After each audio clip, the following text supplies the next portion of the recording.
Well, good morning, church family, and Merry Christmas to you. We trust that you are having a wonderful Christmas with your family, with some nice presents, with lots of food and lots of chocolate, and spending time in your PJs and watching movies, and just having a great family time. And so this is the type of time of year where we look back, right? It's the last Sunday of the year, and it's a good time and it's good practice to kind of look back in the year that was, right? To take stock and to review and to look back. And for a lot of us this year, there are a lot of things in this year that we don't really want to reflect upon or remember. For a lot of us, there was a lot of hard things, wasn't there?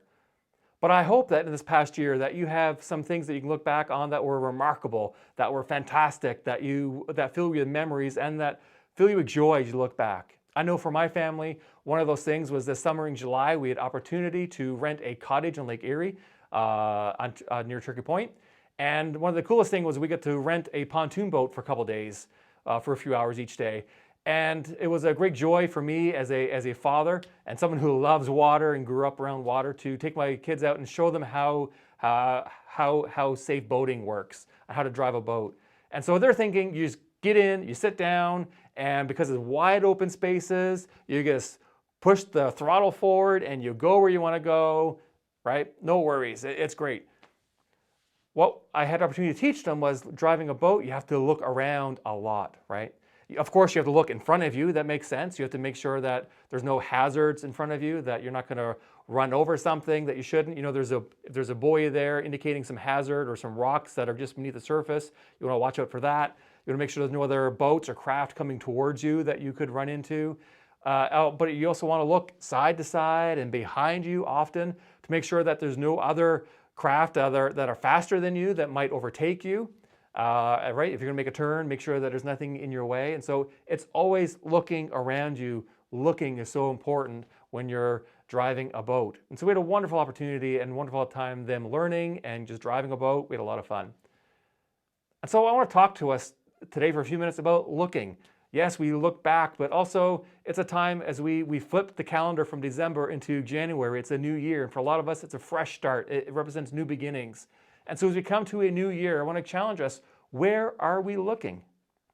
What are we looking for? What are we looking towards? Or what are we looking onto? Right now, it's a season in our church family where we're looking for a senior pastor, aren't we? We're looking for someone to come in and to lead us. But there's a difference between looking for a senior pastor and looking to a senior pastor. If we're looking to a senior pastor to come in and bring hope and to bring lots of good things and bring change and to bring direction and to bring newness and to bring more people, that's different than looking for someone. Are we looking to a pastor to come in and is that where we're looking to for hope this coming year? Or maybe some of us, we look around. If you've been in person in church on Sundays this past year, you'd notice a lot of empty seats and you're looking around at empty seats. And they're empty because of social distancing and we have to keep apart and we can only have so many people in at a time. And so maybe you look around and, oh man, remember when those seats were full?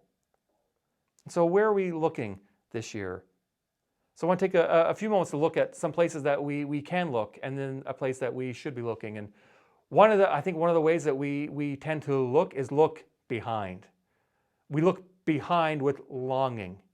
I think one of the examples of that is found in the book of Numbers, chapter 11. And we're going to read a couple of verses there in a moment. But to set the stage here, we know the nation of Israel.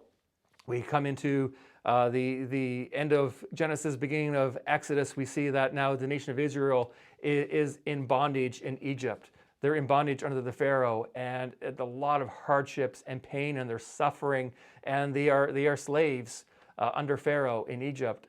And it's hard. They're being beaten, and they're forced to build all these structures made with from clay with no straw, and it's just hard. And then they cry out to the Lord for deliverance, and then God hears their cries and sends them a deliverer in the person of Moses. And we know the story and through the plagues and all that and talking about Moses. But finally, God through Moses delivers Israel out of Pharaoh's grip, out of the bondage, and he says, I'm leading you to the promised land, a place that is good for you, a place of freedom. And they march out of Egypt and in towards the promised land. And they're marching, they're going, and it's neat to see God provide for them in so many ways. He provides water for them and leads them by fire and by cloud, and he provides manna for them. He provides food. Every day they wake up, there's food provided for them. And this goes on for some time, and we come into Numbers chapter 11, and then starting in verse 4, we read that now the rabble among them had a strong craving. And the people of Israel also wept again and said, "Oh, that we had meat to eat. We remember all the fish we ate in Egypt that cost nothing, the cucumbers, the melons, the leeks, the onions, the garlic. But now our strength is dried up, and there is nothing at all but this manna to look at." It's a very interesting word. They say all we can look at is this manna, and now we're talking about looking. But the audacity of them, right, to complain, right? They're looking back, and how quick they were to forget the bondage they were in. All they were remembering was the good things, the food and the melons and the leeks and the fish. But now they're complaining, and they forget how hard and horrible it was for them. But yet they have a longing to go back to the past. And we think, oh, the audacity, and how dare they? But I wonder, are we quick to do the same? Do we look back with longing and I wish it was like it used to be? I wish I could just go back and have what I used to have, or be what I used to be, or circumstances to be what they were. And we look back with this longing. Many of us right now are looking back and remembering before COVID, right? BC times, before COVID, I guess. But looking back before COVID was a thing, and remembering, oh man, those were the days we could meet with who we want to meet with. We could travel where we want to travel. We could go anywhere we wanted without masks and all these things. And we long for those days. Maybe we look back and we have a longing for when Pastor Steve McCready was still here. And man, he was a dynamic preacher on Sundays, and he was a great leader, and he was just a great guy to have around. And now we don't have a pastor, and we also lost the Hear About family as well. And man, remember what church used to be like when we had full staff and a great staff and full house. And so we have this longing to go back to, I wish Pastor McCready was still here, and I wish we had some of these things, and I wish we could meet in person in a full body again. And you know, it's great to look back and to reflect. That's positive, and that's healthy to reflect and look back with memories and share laughter as we recount different memories. But it's different. We look back with a longing, a craving. The word here in 11:4 was the rabble had a strong craving. It's a strong desire to go back. It was insatiable. And they're complaining about the way things are. I think it's unhealthy to look back with a craving to go back to the past. And we forget how all the hard things that were back there as well, don't we? Perhaps for others, we look back with regret. We have a lot of regrets, decisions we made. Oh, wish I made a better decision or a different decision, and how my life might be a different trajectory today if I made a different choice. And we look back with regret or missed opportunities. Perhaps others, we look back with justification, right? I am who I am today because of what's been done to me in the past, what's been said to me in the past, how I've been hurt by people in the past, and I can't move forward. I can't be any better or any different because of what's been done to me in the past. And so you look back with justification on I am who I am because of those things. And all these things are unhealthy ways to be. We're not meant to live in the past and look back in the past. Someone once said, don't look back. You're not going that way. And it kind of reminds me of when one of our kids, he's a teenager now, but when he was 2 years old, we're in Walmart, and we're walking in Walmart, and you know those big steel beams, right, that rise up in the middle there, and he was walking, looking behind him, and all of a sudden, wham, right into one of these steel beams, and he's crying, and he's hurt, and we're trying to console him, and like, oh, it's okay, like, just look ahead, like, look where you're going, look in front of you. Okay. And then we do some shopping, and we pay for things, we're getting ready to leave, and we're walking out. He's looking behind him again, and would you know it, the same post that he hit on the way in, he hits on the way out, bang! And he's crying again, he's all upset, and we're kind of chuckling at this point, because we're like, Jordan, like, look where you're going, look in front of you.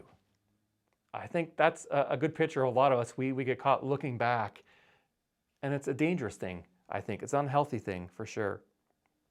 You know, there's a reason why when we're driving in our cars that the windshield of our car is bigger than the rear view mirror, because we're meant to go ahead, not back. And so perhaps you're looking back with longing. Perhaps you are looking around in fear. And we all do that, myself included. There's times I look around me and I see things and I become fearful and I become anxious and overwhelmed. And so perhaps like that, you yourself are looking around you in fear. And I think a great example of that is in the book of Matthew, chapter 14. And the disciples are out in the water, they're in a boat, and Jesus is off somewhere else, and he starts coming towards them, but he's walking on the water. And the disciples think they've seen a ghost. And so we pick it up in Matthew 14, verse 25. It was the fourth watch of the night, and he came to them, Jesus came to them, walking on the water. But when the disciples saw him walking on the sea, they were terrified and said, "It is a ghost," and they cried out in fear. But immediately Jesus spoke to them, saying, "Take heart, it is I, do not be afraid." And so Peter answered him, "Lord, if it is you, command me to come walk on the water toward you." And so Jesus said, "Come." And so Peter got out of the boat and walked on the water and came to Jesus. But when he saw the wind, he was afraid, and beginning to sink, he cried out, "Lord, save me." And Jesus immediately reached out his hand and took hold of him, saying, "O you of little faith, why did you doubt?" We don't know how many steps Peter took, but it's amazing. He was actually walking on water toward Jesus.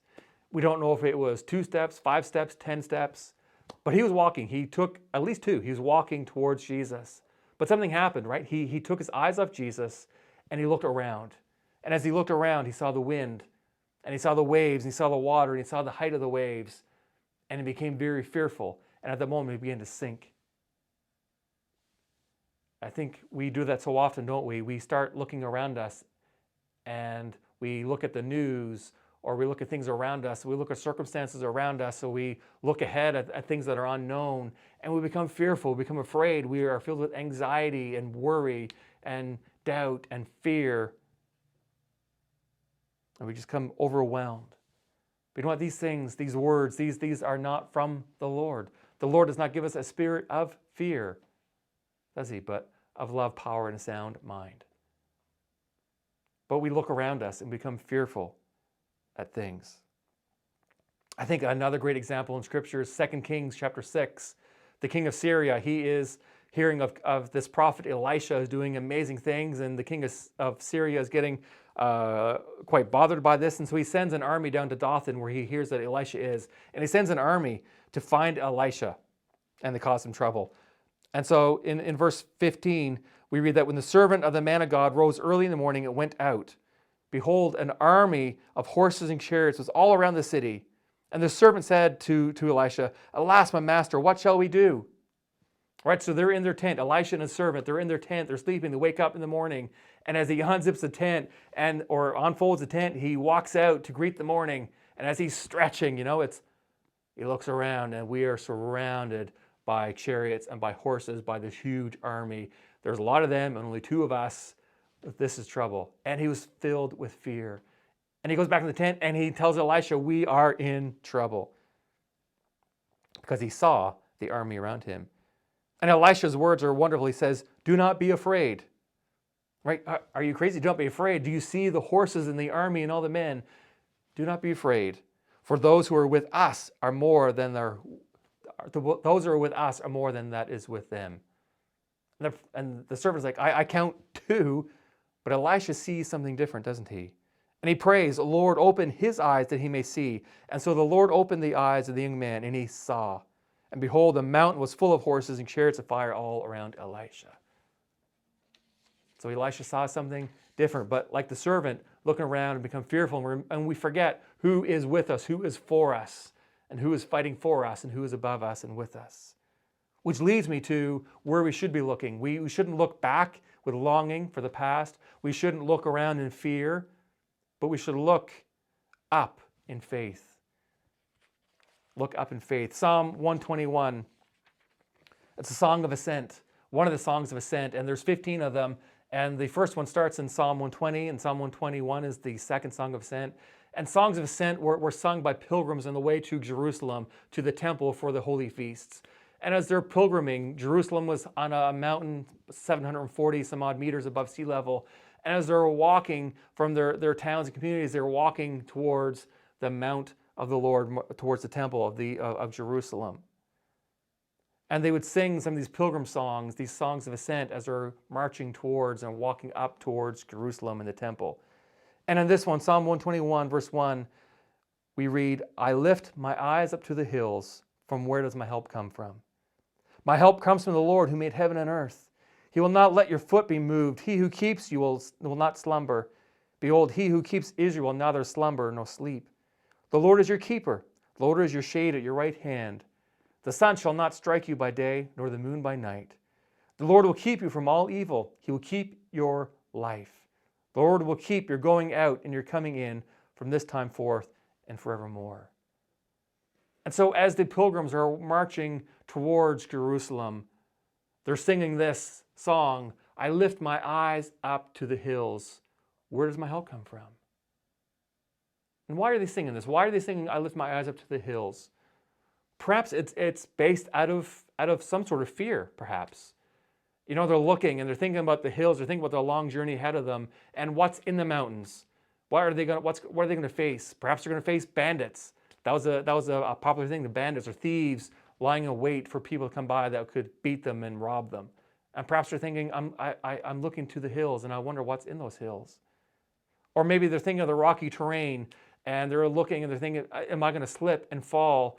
At best maybe scrape my knee, but will I fall off some high point and crash and fall and severely hurt myself, or maybe even die from a fall? And so I lift my eyes to the hills. Am I going to be safe? What am I going to experience? Will I be protected from the long heat? I don't think it was that at all. Maybe it was the false gods. In these mountains, there were many, many idols in these mountains that people would go to worship and look for protection.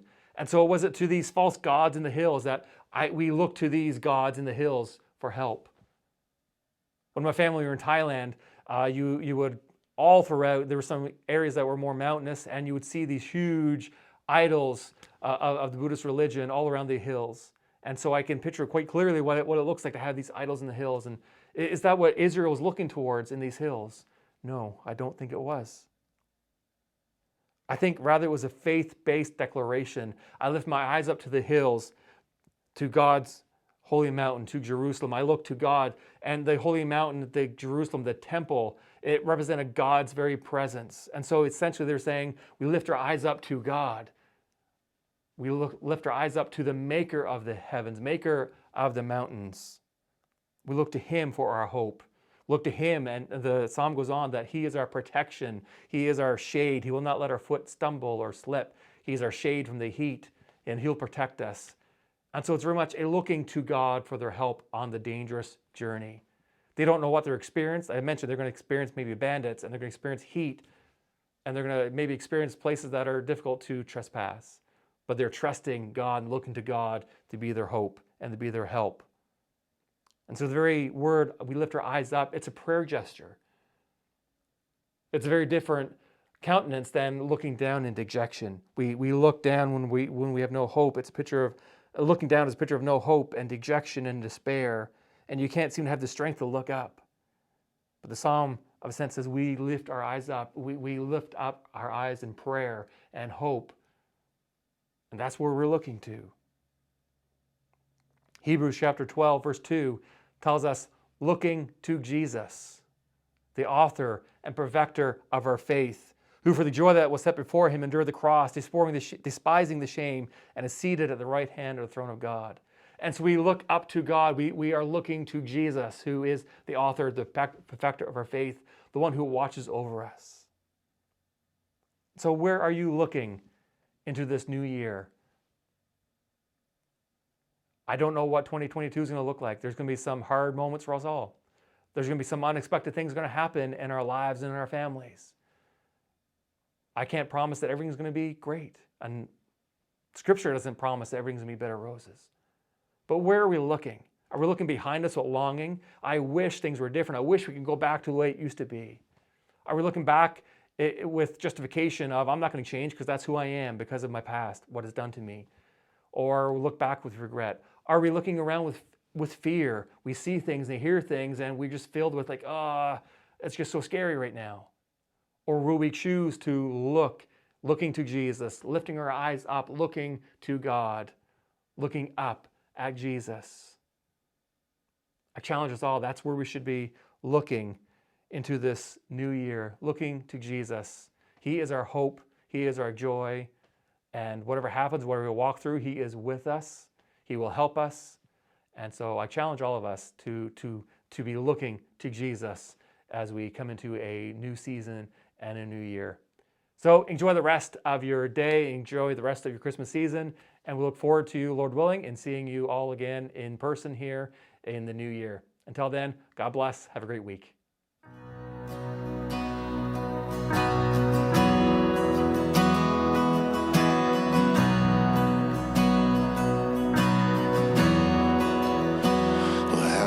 The chasm that lay between us, how high the mountains I could not climb.